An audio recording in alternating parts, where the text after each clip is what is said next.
Congress party 42%లో ముస్లింల reservation ఉందా లేదా స్పష్టత ఇస్తలేదు. At the same time BJP party ఏమో ముస్లింల రిజర్వేషన్ ముస్లింలలో ఇంక్లూడెడ్ అయితే మేము పర్మిషన్ ఇవ్వమని చెప్పి వాళ్ళు చెప్తారు. అంటే ఇద్దరు కూడా నేను కొట్టినట్టు చేస్తాను, నువ్వు ఏడిచినట్టు చేయని కలిసికట్టుగా ఆడుతున్నటువంటి నాటకంగా మేము దీన్ని భావిస్తూ ఉన్నాం. వీరిద్దరి యొక్క అంశాలను కూడా ప్రజల ముందు మేము తేటతెల్లం చేయదలుచుకున్నాం.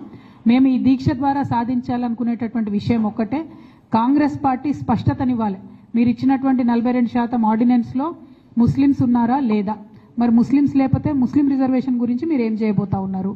రెండు, భారతీయ జనతా పార్టీ ఆర్డినెన్స్ అనేటటువంటిది ఒక కాన్స్టిట్యూషనల్ రైట్, ఆ రైట్ని మీరు ఎట్లా వయలేట్ చేస్తారు, ఎందుకు గవర్నర్ గారు ఇంకా సంతకం పెడతలేరు, రాష్ట్రపతి గారి దగ్గర బిల్లు పెండింగ్ ఉన్నది, ఆ బిల్లు విషయంలో ఎందుకు రేవంత్ రెడ్డి గారు సుప్రీంకోర్టుకు పోవడం లేదు, మరి రాహుల్ గాంధీ గారు చెప్పిండ్రు మేము బీసీలకు హక్కులు ఇస్తామని చెప్పే మీరు ఎందుకు ముందడుగేస్తలేరు అనేటటువంటి ప్రశ్నలకు సమాధానం రావడం కోసమే ఈ దీక్షను చేపట్టడం జరిగిందని కూడా ఈ సందర్భంగా మేము తెలియజేస్తా ఉన్నాము.